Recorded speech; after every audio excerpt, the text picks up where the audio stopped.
everyone.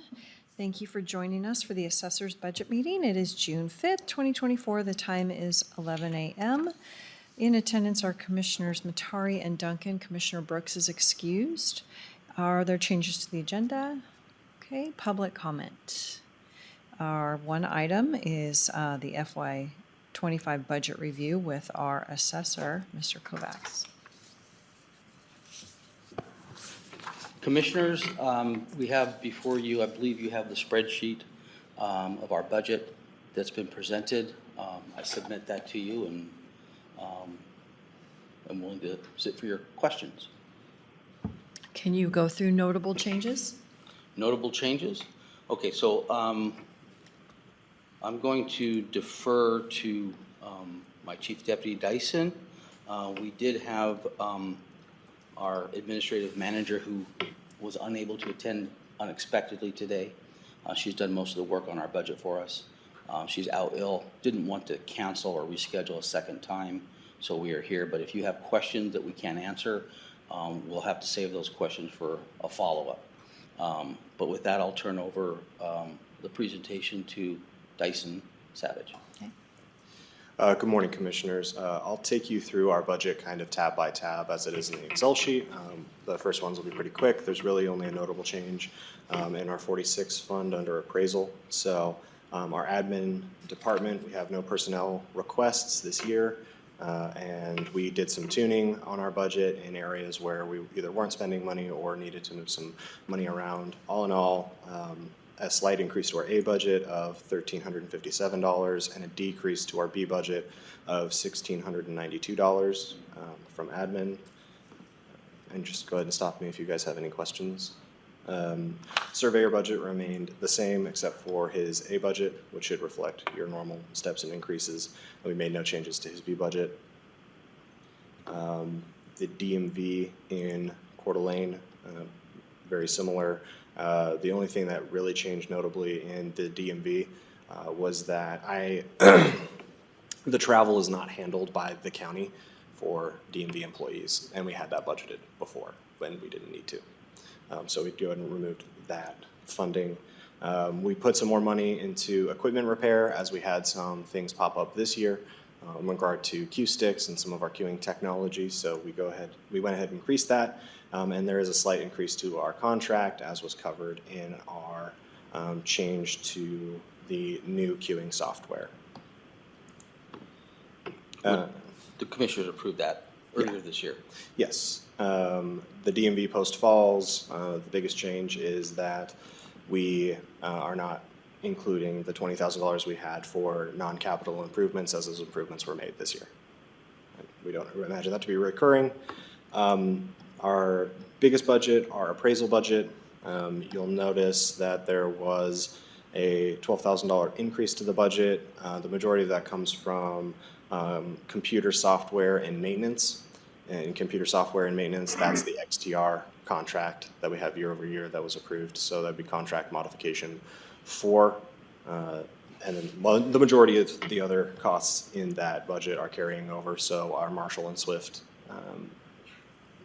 subscription and our subscription to Mobile Assessor.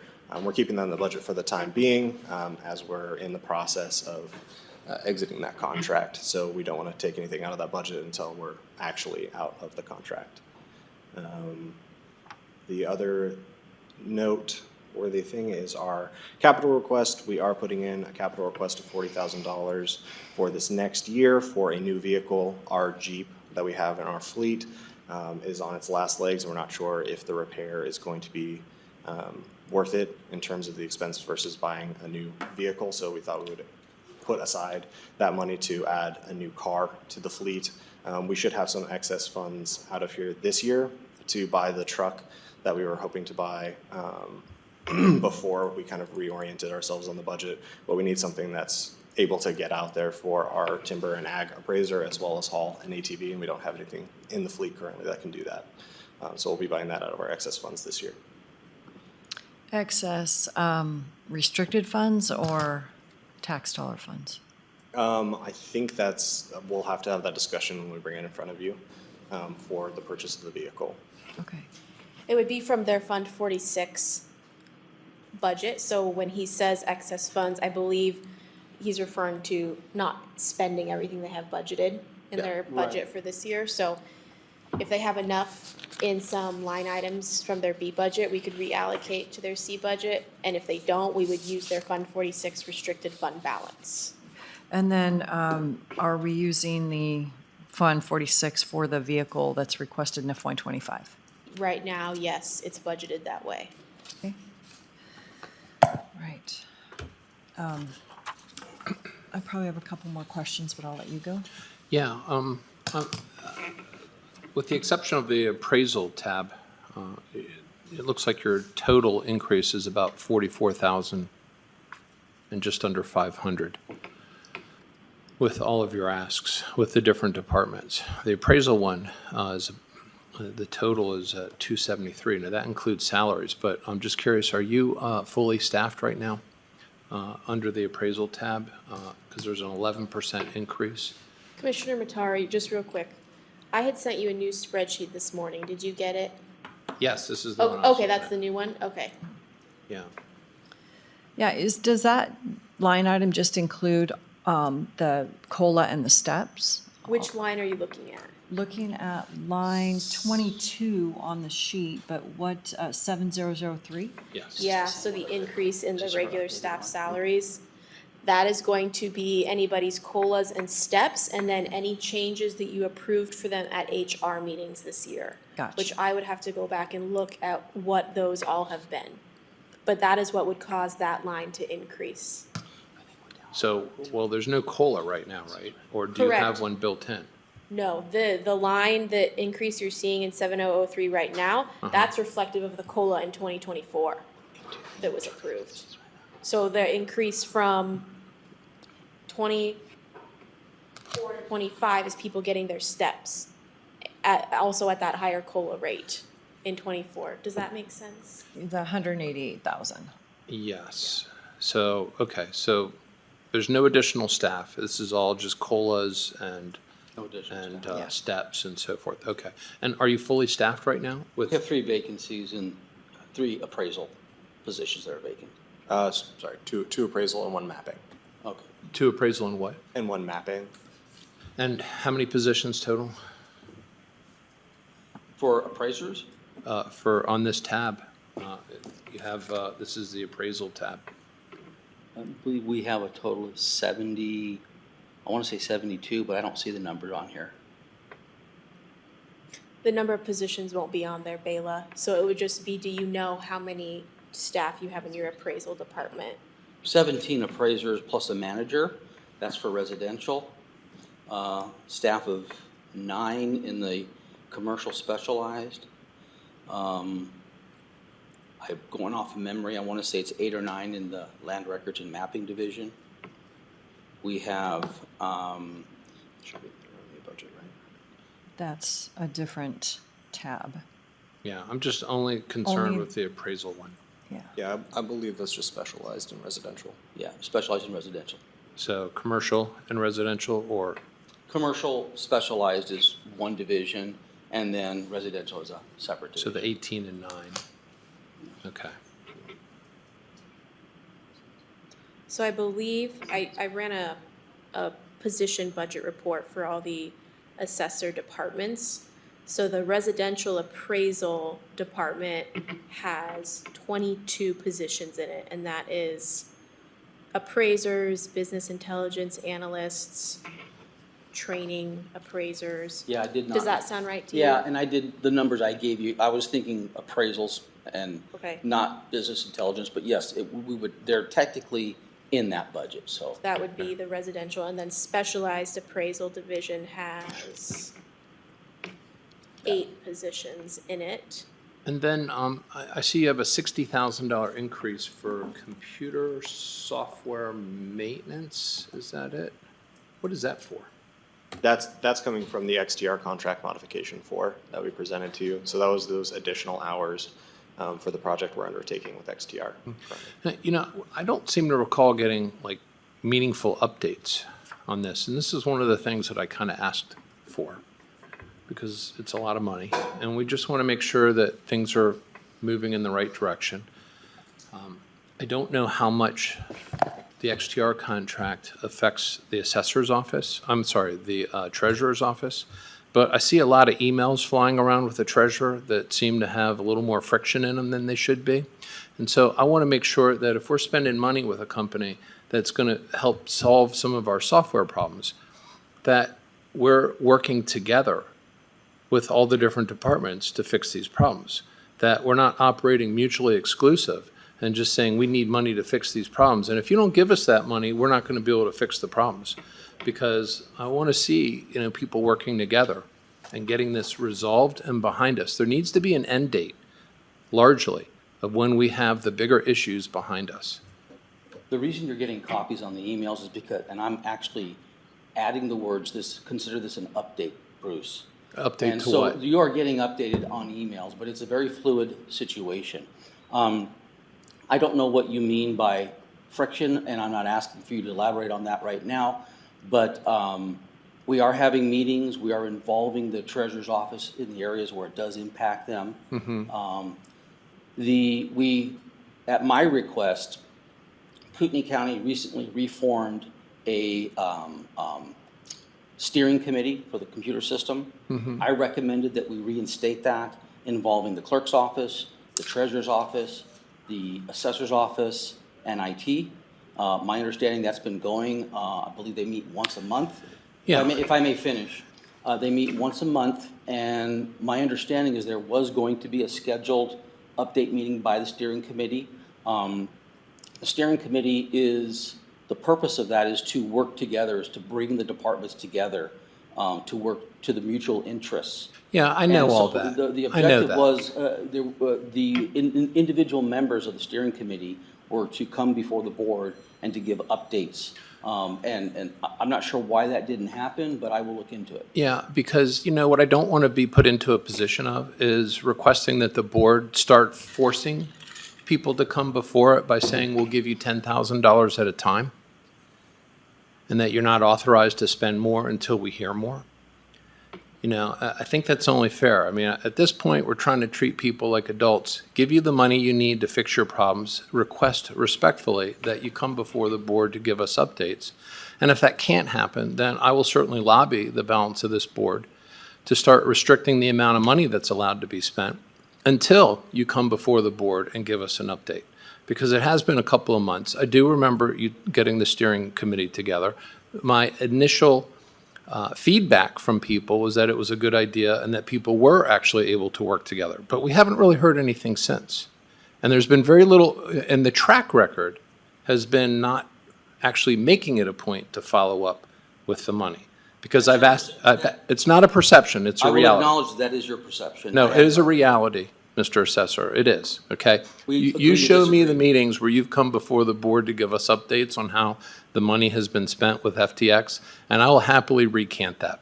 But until you can show those meetings, until I can see, where people are coming before the board and saying, hey, we're making progress, it's not a perception. That is the reality. So, Commissioner Matari, to date, we have not made any expenditure in this contract modification except for what the board authorized. And at the execution of the contract said that the county will make an initial lump sum payment of $100,000. That's all, to my understanding, that has been paid at this point. So, What other if than we- that, the work that has been happening has been on the part of the consultant, XTR. They've been doing research, they've been doing analysis, and Yeah, they've been busy, okay? But I want to hear about the productivity, the achievements, the accomplishments, not the fact that they've been busy, okay? Because you have a series of problems that you're giving them to say, we need these fixed. So how many of the problems have you given them, and how many problems have been fixed? so all the problems have been given them, and in keeping with. How many is all? If I may finish. But you give In very keeping- vague comments. In keeping with the contract stipulated that around June, we would have the results of the efforts of XTR. And at that point in time, we would begin implementing the solutions. So in accordance with the contract, nothing really has happened as of yet, other than the busy work that has been performed by XTR. Yeah. Now, that's not to say that there haven't been other issues. There have been other issues, which we have not yet come before the board yet to talk about. For example, we have encountered a recent configuration problem that occurred as a result of Kootenai County IT, where a configuration change was made to the system that adversely impacted our computers and severely impacted our ability to produce the roll and the assessment notices. Has there causing many been errors. any opportunity to come before the board at least to talk about these issues? No. You know, okay, why not? Because it's just, we've been scrambling to get the deadlines met. So you haven't had any time whatsoever to In the come la- before the correct. board in the In the- last, what, month, 2 months, to just, About 2 weeks. 30 minutes, quick update, here's what's going on, here are some of the other players involved in the issue, so we could hear from all of them? Commissioners, we've been spending a lot of time working at resolving and discovering what the issues are. Yeah. I find that challenging to believe, but go ahead. I just have one question in regards to XTR. Are they providing any tech support, or are they just working on the problems? XTR Yeah. is providing tech support. Well, there's 2 contracts. IT has its own contract with XTR. And to my understanding, some of the more recent technical issues have been issued as a help ticket under IT's contract with XTR. That is my By your understanding. department? Excuse me? By your department? Not by my department. Okay, I'm I asking, asked- I don't care about IT, I just want to find out from your department, are your employees using XTR as a help desk? We are working with XTR, and what we're doing is we're initiating our request with IT. I learned from XTR that IT issued a help ticket. And then in the course of solving the problem, XTR then works with our staff. And so yes, our staff is interfacing with XTR to work on the technical issues that we're encountering. But my understanding is that's done through means of a help ticket issued by IT under IT's contract with XTR. So you're saying that your employees do not reach out to XTR directly? Well, I can't answer that question. Do we communicate with XTR? Yes, we do. But if you're looking at specifically, have we initiated a contractual obligation? Is that your question? No, her question is very simple. Is anyone in your staff contacting XTR for support as opposed to fixing the problems, for technical support, for just how to operate the software, things like that? I'm not prepared to answer that question. I will verify. I want to give you an accurate answer, so I'll look into that question. Thank you. I don't have anything else. All right, well, I don't have any other questions about this, but I'm just, until I see that someone's coming before the board and the people involved, the different people involved, can start giving us updates, I'm more inclined to start incrementally approving money and showing us where it's getting spent and what is getting accomplished with it, and kind of putting it in that situation, because it's not happening on its own free will. Well, just be aware that for the record, what you're doing is you're putting a bottleneck on productivity. If that's something you want to own, then that's fine. I have no proof of any productivity from you. Okay. None. Okay. So I don't understand how we could put a bottleneck on your productivity It is a if you bottleneck. can't even prove that you're actually providing specific number of problems and they're getting checked off one by after another getting fixed. You can't prove it. Not right now. So show us, What I have- and then I won't be What I inclined have to want to said to do you that. already, and I'll repeat it, is we are progressing consistently with the outline of the contract modification 4. Everything that's happened so far under that contract is consistent with that contract. Yeah. You, the board, approved that contract. You signed off on it. So we are operating consistent with that contract. And we've asked for periodic updates, and you've agreed to it, and we haven't gotten them. And so Well- the only point here is just to highlight is that, your responses to questions are a wonderful piece of art that never actually gets to the heart of the matter and gives concrete answers. We're talking about computers and software. It's science-driven, it's data-driven, okay? But you give wonderful abstract answers. So thank you. Anything further from the auditor's office? Okay, public comment. Anybody online? Nope. 11:20, meeting adjourned.